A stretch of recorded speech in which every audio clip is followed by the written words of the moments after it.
météores. Et à partir de nos observations, nous espérons donner une ordre de grandeur des vitesses des météores. Donc on peut modéliser notre expérience à d'une voiture qui émet un son. Et donc lorsqu'elle se déplace, on enregistre le son avec les micros et on va remarquer que la fréquence va changer lorsqu'elle s'approche ou qu'elle s'éloigne des micros. Dans notre expérience, la voiture représente le météore et les micros, c'est notre antenne. Donc nous avons trouvé que la fréquence reçue par le premier récepteur lorsque le véhicule est immobile est de 4925 Hz.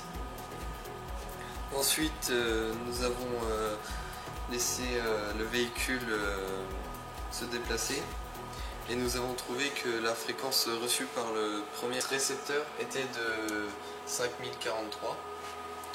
Donc ensuite, nous appliquons la formule du delta F, donc c'est F2 moins F1.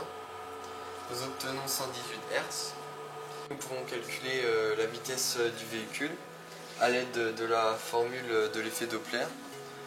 Donc delta F sur F1 qui est égal à V, la vitesse du véhicule, sur C, la vitesse des ondes sonores.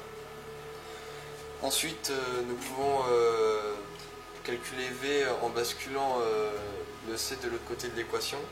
Donc on obtient V est égal à C fois delta F sur F1. Ensuite, nous passons à l'application numérique, et donc ce qui fait 29 km/h. Ensuite, on va procéder de la même façon pour notre expérience, sauf qu'à la place de la voiture, ce sera donc un météore, et le micro, ce sera notre antenne. C'est pas le météore qui émet directement les ondes comme la voiture, mais en fait, c'est un radar situé à Dijon qui envoie des ondes constamment. Et donc, lorsque le météore entre dans l'atmosphère, il va diffuser ces ondes, et nous on va pouvoir les récupérer grâce à notre antenne.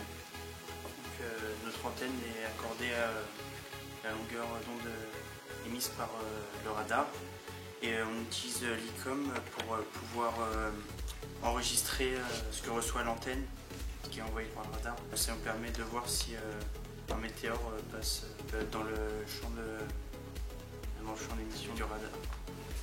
Donc, on a commencé par s'intéresser à l'astrophysique grâce à notre TPE qui était sur les météorites. Et ce qui nous a donné envie de plus approfondir, c'était ensuite notre visite de l'observatoire du radiotélescope de Nancy. Pour ma part, ce projet m'a permis de découvrir un peu le monde de la recherche. Le projet est encore dans un domaine dans lequel il y a encore pas mal de choses à découvrir. Donc on n'est pas prêt d'avoir fini ce projet.